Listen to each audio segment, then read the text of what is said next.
Good evening, Richmond, Virginia. I am Brittany O'Neill, VJ at Beyond the Music, an RVA series. I am here with Vexine, or I'm sorry, 3/4 of Vexine, and the hat of Mike.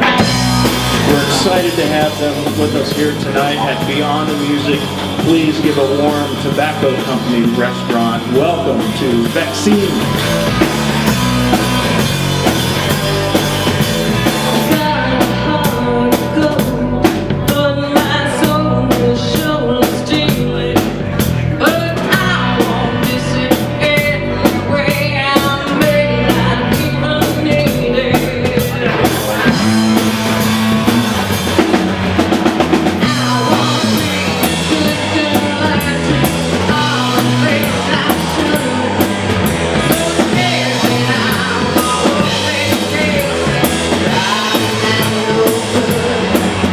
You guys have an album out already, correct?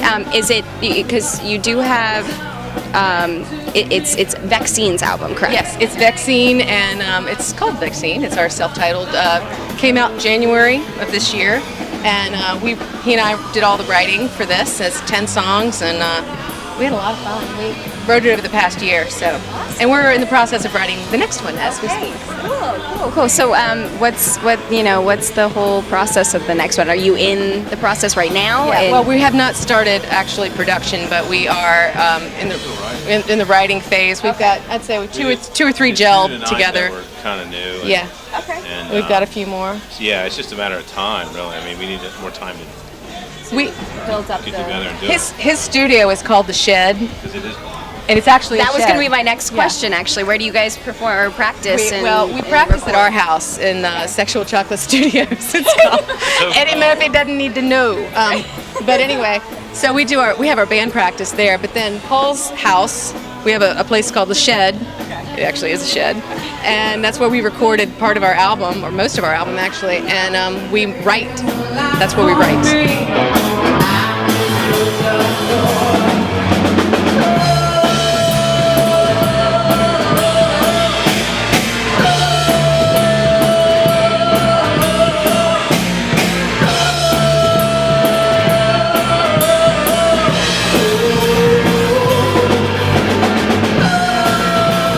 So your practicing is separate, like the space that you practice is separate from the space that you write. Why is that? Just question. Actually, we have two sections at the house. One's a practice section. There is a studio there as well, and that's where we do all the bass and drum tracks. Yes. Okay. And then all the guitar and vocals and stuff we do are at Paul's Shed, The Shed. So there's SCS in the Shed.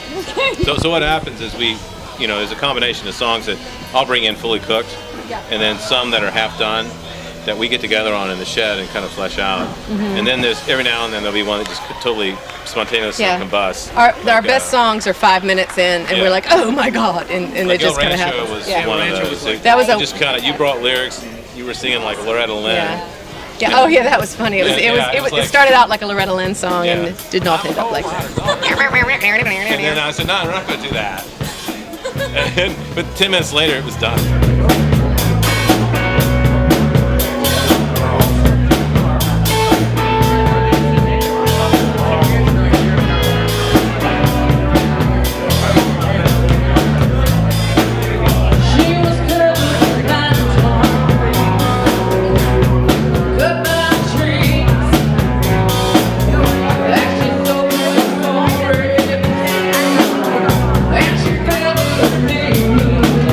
So individually, each one of you, what are I want to know what your three, main inspirations are musically. Oh, okay. Definitely early jazz and blues recordings. I'm talking getting back into Bessie Smith and all these things. One of those scratchy, the Smithsonian went out to collect the sing in the can. That's the kind of music I like. And I love early country. And I'm not talking like Waylon Jennings stuff. I'm talking Kitty Wells and Patsy Cline. So I grew up on those old gals, and I love punk. I that was college. So between the three, that's where that's me. But definitely, I would say that the vintage, you want to call it the vintage stuff, is really more of a hold on me than anything does. So. Well, it was the Beatles when I was a kid, because my mom bought those records and I wore them out. And then it was Cheap Trick at Budokan, that record. Okay. And seeing the Jason and the Scorchers play. Oh, yeah. And that was life-changing to see a band do what they did. And you hung out with them. Yeah, I did know them in college. But it was the most powerful rock show I'd ever seen in my life. I didn't think I could see that. And I was like, what are they doing? Wow. And what's cool about it is that some of them are still doing it. Yeah. They're still doing it. And the Bluefields is one of those bands that's part of those guys. Jason the farmer. Yeah, Farmer Jason. Yeah, now you have a Jason. kids band called Farmer Jason. Their retirement is very interesting, I must say. But that was the three things I'd say are the biggest influence on me. Three things. Well, I didn't start playing until later in life, so but I did grow up in New Orleans. So second line, New Orleans kind of music is probably the biggest influence that I have. I didn't play music when I was younger, so it was Mardi Gras. All I guess, but it was Mardi Gras, second line, that kind of thing. Being Latin American, a lot of the Latin stuff is very influential to me. Yeah.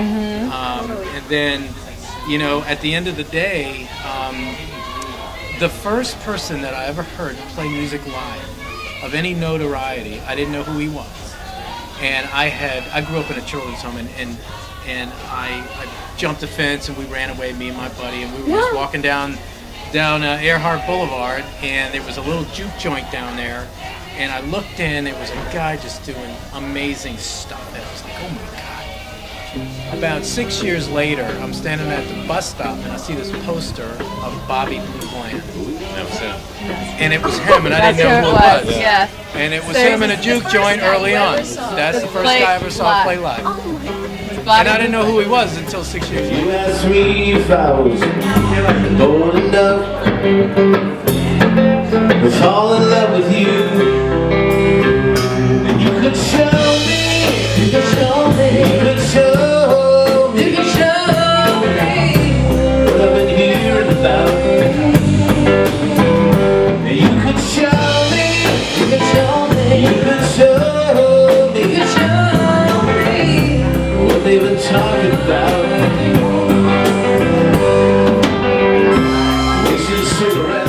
So how long have you guys been playing together for?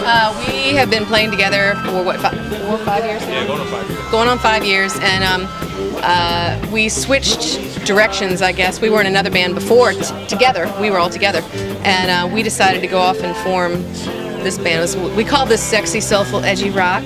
Okay. The other band was alternative country, alt country, and I wanted to stretch my vocal legs, so to speak. So that's what we're doing. That's awesome. Mutual love for 40s and 50s jazz and blues. Yes, and crunchy guitars. So Well, it's I just can't the perfect stop mix. doing that. That's It's like like- a disability. Turn it up. But anyway, I mean, yeah, there's that. So does the band Vexine consists of all the same members of?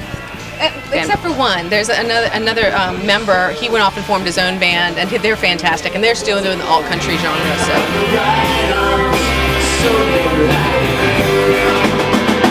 You could show me, you could show me, you could show me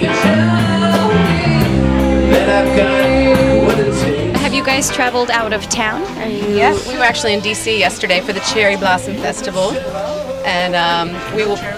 No, there was nary a cherry blossom in sight. Sticks coming No. out of the ground. Yeah, they were just people stick sticks in. Yeah, it's kind of thanks And Japan.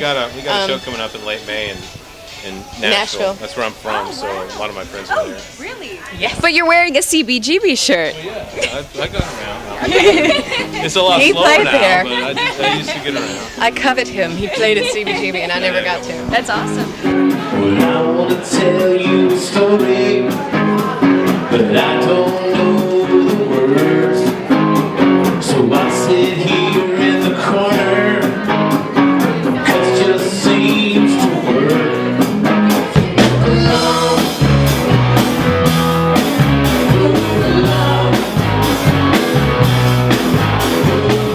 You guys have played in DC. You're about to play in Nashville. You've probably played other places.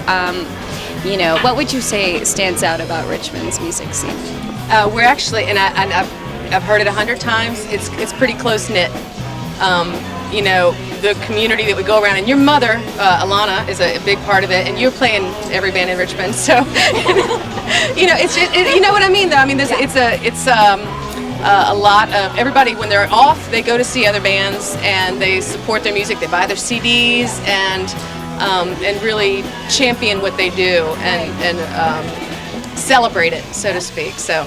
I'd say it's a real diverse scene. I mean, there's a lot going on here. There really is. A lot of different There is a lot styles. going on, and the really cool thing that I think is not only is it supportive, but it's supportive across the generations. Yeah. Right. And you know what I'm talking about. Yeah, totally. Because, you know, you play with my son. Yeah.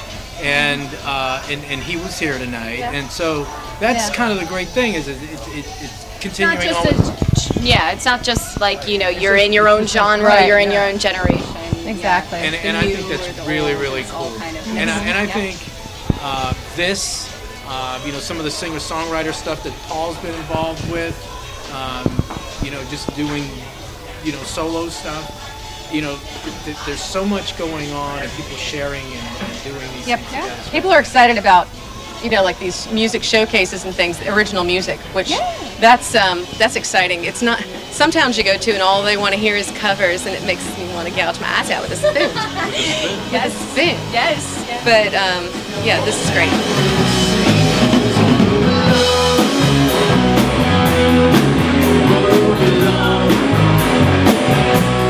All right, I think that's all the time that we have, but thank you guys so very, very much. You guys were absolutely wonderful. Check out Vexine, everybody. Thank you, Richmond. Thank you, Tobacco Company, and Beyond the Music.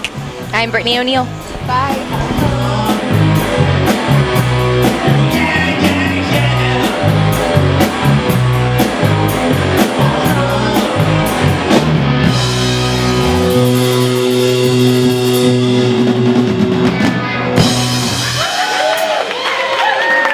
Thank you. For our second artist here for Beyond the Music, sexy, soulful, edgy rock, our next artist, Vexine, has been thrilling Richmond audiences with their unique sound since 2012. Vexcine's much anticipated self-titled debut was released in January 2013 on Zap Records. Vexcine's original songs have been quoted as, quote, taking sultry to bodacious levels, combining rock and roll attitude and country soul, unquote. Vexine features Sarah Gleason on vocals, Paul Pierce on guitar, Michael Skippington on bass, and Jorge Santamaria on drums. Vexine is, let's hear it. Vexine is currently in the process of writing their next CD and will play the Rutledge in Nashville, Tennessee in May. We're excited to have them with us here tonight at Beyond the Music. Please give a warm Tobacco Company restaurant welcome to Vexine.